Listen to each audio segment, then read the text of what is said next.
Welcome everyone. Now that we understand the theory behind convolutional neural networks, let's go ahead and begin training one on the very famous MNIST dataset.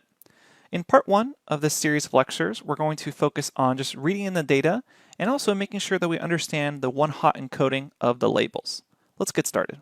All right, here I am at a notebook. I've already imported pandas PD, numpy as NP, as well as matplotlib and matplotlib inline.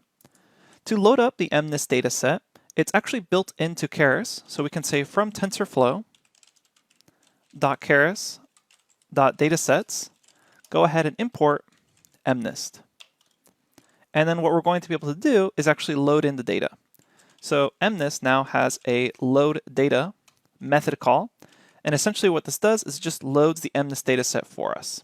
So we're going to use some tuple unpacking here, because it's actually already organized for us in both xtrain, ytrain, and xtest, ytest.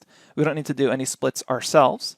So we'll say xtrain, ytrain, and then create another tuple for xtest, ytest. Okay, so then go ahead and load in that data. And then what we're going to do is especially explain the shapes of the data and how to visualize the data. So if I take a look at xtrain, it looks like just a bunch of values here, so let's check out the shape of it. You'll notice that xtrain is essentially 60,000 images, and each image is 28 by 28 pixels. Let's go ahead and grab a single image from this. So we'll say single image, and we'll say xtrain 0, and grab the very first item. So if I take a look at a single image now, its shape is 28 by 28, and here I actually have all the raw values from that single image.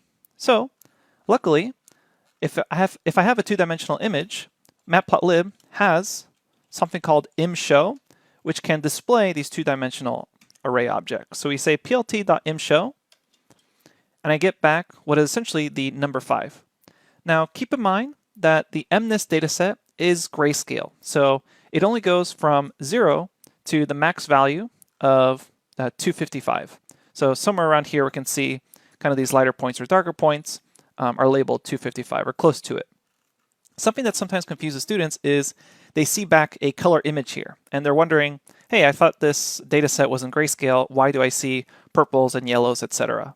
Well, technically you can choose any color mapping to display this image.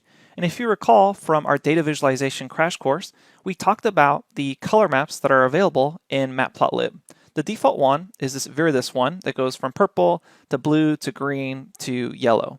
And technically what matplotlib is doing is it's just setting 0 at this purple point and then 1 at, or 255 actually, at this yellow point, and then all the values are sequenced in between.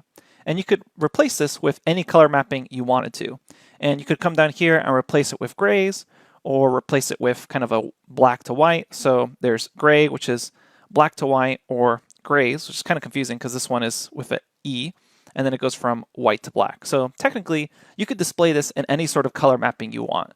The main thing to just be aware of right now is the values go from 0 to 255, which is typical of images. Basically, each color channel usually gets a value between 0 to 255. Okay, so we're able to show the data of a single image. Now let's explore the actual labels themselves. If we take a look at ytrain, you'll notice that the array right now, the very first value is 5, which corresponds to the very first value in our X training set. So we were correct in assuming that this was a 5 here. But what's going to happen is right now our labels are just literally the number they represent. And what's going to happen here is if we were to pass in our training labels as such, the network would assume it was some sort of continuous value, and it would try to predict stuff like 5.5 or 5.6, etc. And really, these are categories. So 5 is not a continuous value, but it's actually the category 5. So really what we're doing here is a classification problem, and we need to make sure that our network understands that. As discussed earlier in the artificial neural network section, we talked about the theory behind multi-class classification problems, and what we need to do is we need to one-hot encode this. And luckily, TensorFlow actually has utilities for this.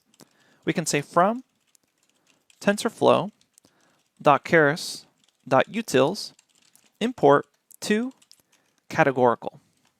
We'll go ahead and run that, And then what we're going to do is if we take a look at the shape of Y train, it just says 60,000 because there's essentially 60,000 labeled numbers there.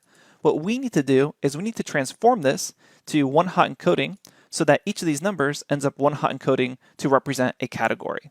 So what we'll do here is we'll say Y example to categorical, and if we say then Y train, and then see the shape of Y example, it has now automatically, with this toCategorical function call, which we just did here, it essentially converts a class vector of integers to a binary class matrix. So it's now one-hot encoded this, so that if I actually take a look at Y example, it's this super large array. But notice now, if I take a look at the very first item, notice what happens here at index position 5. It's now 1, essentially indicating that this belongs to class number 5. So it goes 0, 1, 2, 3, 4, and 5. So it's transformed this 5 into this entire row. So that's why we have now 60,000 by 10 across everything.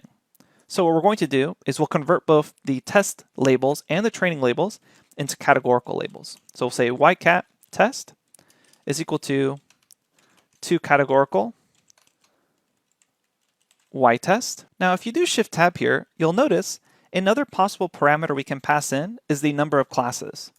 Now I didn't pass in the number of classes when I first called toCategorical because toCategorical is actually able to infer the number of classes. And the way it does this is simply by checking what's the number of unique items within this labeled data set. So in this case, the numbers are 0 through 9, so there's 10 possible numbers, so 10 unique actual categories. So that's why I'd assume there was 10 here. Now there may be a rare case where for some reason you're missing an instance of a particular class. If that happens to be the case, you can always just make sure the number of classes are what you expect by manually inputting the number of classes, in this case, is equal to 10. And we'll go ahead and do the same for train. So we'll say yTrain, and we can manually specify the number of classes. Now, either way, it should work, given the fact that both our test set and our training set actually contain instances of all possible classes. So we'll go ahead and run that as well. And in general, to actually have a well-suited machine learning data set, there should be instances of each class within both the test and the train. And if that's not the case, that's usually indicative of a problem with your actual data set. Okay, now it's time to normalize the training data. Recall that our training data is just image data. So if I take a look at that single image again, my values go from 0 to 255. So if I check the actual max here, it's 255, and the minimum value is 0. And to make sure I don't run into any gradient problems, these should be scaled between 0 and 1. There's a couple of different approaches we could take. We could take our classic approach of from sklearn.preprocessing, importing that min-max scaler, and then running it on both the test set and the training set. And recall when we've been using that min-max scalar object or any scalar from scikit-learn, we fit to the training data and then transform on the test data. However, I keep mentioning that because we only fit on the training data because I don't want to assume prior knowledge of my test data. But we have a special case here because we're dealing with images.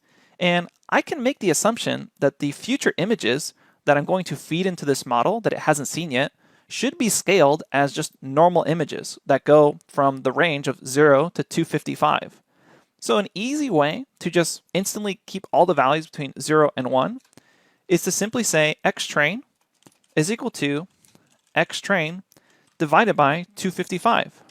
And then I can perform the same function here on xtest and say xtest is equal to xtest divided by 255. And the reason, again, I can do that is because I know that future images, just by the way they're constructed with red, green, blue channels, should always have values between 0 and 255. So my scaling will essentially not change. The features are essentially known both right now and for future images.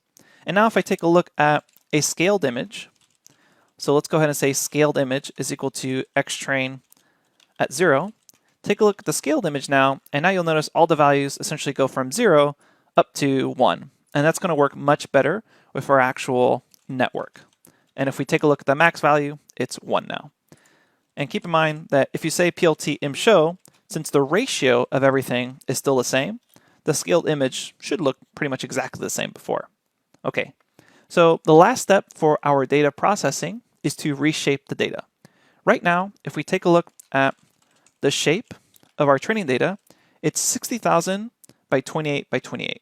So this is correct for a convolutional neural network, but we need to add one more dimension to let the network know that we're dealing with a single RGB channel. Essentially, the images are in black and white, so we have just a single image color channel from 0 to 1 in our case. And before the actual normalization, it was 0 to 255.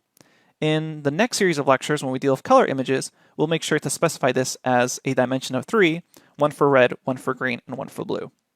So all we're going to do here is we're going to say xtrain is equal to xtrain, make sure I follow my same convention, and say reshape 60,000 28 by 28, comma, and then we're going to add 1. So essentially what we have here is the batch size. In this case, the batch is all the images. So really it's just all images. Essentially, how big is this batch? So the batch size, and then we have the width by height by color channels. In our case, we only have one color channel because these images are essentially in black and white. So we run this, and since 60,000 times 28 times 28 times 1 is the same as 60,000 times 28 times 28, there's no issues with me reshaping this by adding in this other kind of blank color channel, or just a single instance of the color channel. And we'll do the same thing for xtest. Xtest is equal to xtest, and we reshape this to be 10,000, and you can confirm that that's the right number by just checking the current shape of xtest. So there's 10,000 images in the test set. Of course, they're also 28 by 28, and they're also in grayscale. Okay, so that's actually it for data pre-processing. When we're dealing with real image data, such as PNGs and JPEG files, which we'll do later on in this section of the course, there's going to be a little bit more involvement as far as data pre-processing, scaling, and actually performing transformations on the data set. But luckily for us, this data set is essentially specifically designed for learning about convolutional neural networks. So we have everything set up as far as the data pre-processing, and coming up next, what we're going to do is we'll discuss actually training and creating the model. Thanks, and I'll see you at the next lecture.